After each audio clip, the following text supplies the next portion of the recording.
My parents hid Grandpa's will and gave my sister his house. So, I took legal action and cut ties. I'm 32 male, and I've always been the kind of person who works hard for what I have. Growing up in a middle-class family, in a modest suburban neighborhood, I watched my parents struggle to make ends meet, but the way they handled those struggles always seemed to differ between my sister Elle and me. From an early age, I understood the value of money and hard work, while Elle took a more carefree approach to life. Our parents' response to these different attitudes would set the stage for years of unequal treatment that would eventually come to a head over our grandfather's inheritance. About a year ago, my grandfather passed away. He was the family patriarch, and while we weren't particularly close, I had always respected him. He owned several properties, including an old house in a historic part of town that had been in the family for generations. This house wasn't just any property. It was a piece of our family's history, and my grandfather had always said it would be divided between Elle and me. A few weeks after the funeral, my parents called me over to discuss the inheritance. The conversation started casually enough, but I could sense something was off in their tone. That's when they dropped the bombshell. They had decided to give the entire house to Elle. "We think it's best," my father said, his voice firm but avoiding eye contact. "Elle's the one who's really settled here, and we thought it would be better for her." I was stunned. "What about what Grandpa wanted?" I asked, keeping my voice level despite the anger building inside me. "He always said it would be split between us. He told me himself, multiple times." "We've decided," my mother said firmly, using the same tone she'd used throughout our childhood when favoring Elle. "We think it's best for the family." The following months were difficult. I had to watch as Elle moved into the house, making plans and renovations without any consideration for its historical value or family significance. She treated it like a new toy, talking about modern updates that would strip away its character. She planned to paint over the original woodwork, replace the historic windows with vinyl, and convert the carriage house into a home gym. Every time I saw her, she acted as though nothing had changed, as though the property had always been hers to take. Elle always got what she wanted. I learned early on how differently my parents treated us. I remember when I was 12, I wanted a new bike. My parents told me I needed to earn it by doing extra chores and maintaining good grades. For 3 months, I woke up early to help with housework, mowed lawns in the neighborhood, and studied hard to keep my A's. When Elle wanted a bike 2 years later, they simply bought it for her birthday, no conditions attached. "Your sister's different," they'd say. "She needs more encouragement." This pattern continued throughout our teenage years. While I worked part-time jobs to save for college, Elle was given spending money because she needed to focus on her social development. When I got my first car at 17, it was a used Honda that I'd saved up for myself. Elle got a new Toyota for her 16th birthday because our parents worried about her safety. Every time I pointed out these disparities, I was told I was being petty, or that I should be proud of being the responsible one. The inequity extended beyond material things. When I wanted to attend a college 3 states away, my parents discouraged it, saying it was too expensive and impractical. They suggested I attend the local state university to save money. But when Elle chose an expensive private college across the country, they supported her decision entirely, even taking out additional loans to fund her education. "Your sister needs the experience," they explained. "You're already so independent." I worked through college, maintaining a full course load while holding down a part-time job.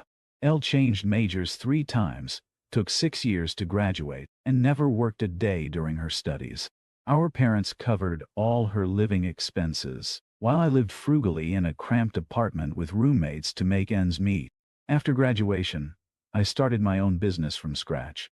Every penny I earned went back into growing the company. I worked 16-hour days, sacrificed weekends, and lived on a tight budget to make it succeed. Elle, meanwhile, jumped from job to job, always with our parents' financial safety net beneath her. When she couldn't make rent, they covered it.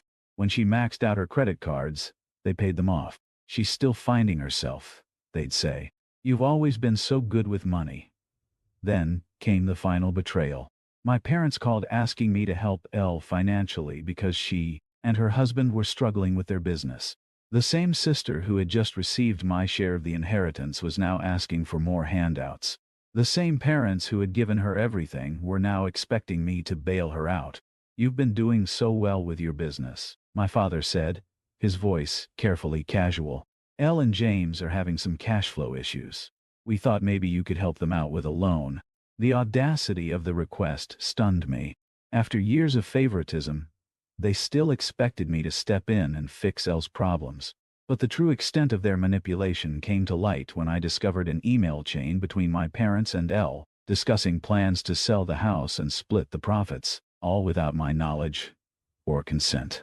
They had not only taken my inheritance, but were now planning to profit from it while still asking me for financial help. The discovery of my grandfather's actual will, which clearly stated an equal division of the property, was the final straw. Years of unequal treatment, favoritism, and manipulation culminated in this moment of complete betrayal. I realized that nothing would change unless I took action. I contacted a lawyer and filed for a temporary injunction to halt any sale of the property. The legal battle that followed was long and difficult, but it was also liberating. For the first time in my life, I wasn't accepting their decisions quietly, or playing the role of the responsible one who would understand and forgive. My parents were furious when they learned of my legal action. "How could you do this to your sister?" they demanded, as though years of favoritism and inequality hadn't led to this moment. My mother even tried to guilt-trip me by bringing up all the times I'd been strong for the family, suggesting that this was just another opportunity to show my maturity by letting Elle have her way. The legal proceedings lasted months, with Elle and my parents trying every emotional manipulation tactic they could think of. They brought up childhood memories, reminded me of family obligations, and even tried to paint me as the villain who was hurting his struggling sister out of spite. But for once, I stood firm. Eventually I secured my rightful share of the property. It was a bittersweet victory. While I had finally stood up for myself and won, it had cost me my relationship with my family. But perhaps that relationship had never been what I thought it was in the first place. I sold my share of the property and invested the proceeds into my business. Elle and my parents were angry, claiming I had betrayed the family by not letting her buy my share at a discount, but I no longer cared about their approval. Years of unequal treatment had taught me that I would never receive it anyway. A year later, my mother called with what seemed like an apology. "I know things have been difficult," she said, her voice carrying the weight of regret. But it was too late. The pattern of favoritism and inequality had been set too deep, for too long. Even in her attempt at reconciliation, she couldn't help but mention how hard everything had been on Elle. "I've learned that sometimes the hardest battles are fought within our own families, and that standing up for yourself doesn't make you the villain, even if your family tries to paint you as one." The unequal treatment I experienced throughout my life taught me valuable lessons about self-worth and the importance of setting boundaries, even with those closest to you. Today, I run a successful business and have found peace in the distance I maintain from my family. Elle continues to rely on our parents, and they continue to enable her, but I'm no longer part of that dynamic. I've learned that true family supports each member equally, and sometimes the family you choose is more valuable than the one you're born into. The experience has taught me that it's never too late to stand up for yourself, to demand equal treatment, and to break free from toxic family dynamics. While the road to this realization was long and painful, it led me to a place of strength and independence that I never would have found had I continued to accept their unequal treatment. Looking back now, I can see how each instance of favoritism, each unequal decision, each moment of enabling Elle while demanding more from me, built up to this final confrontation.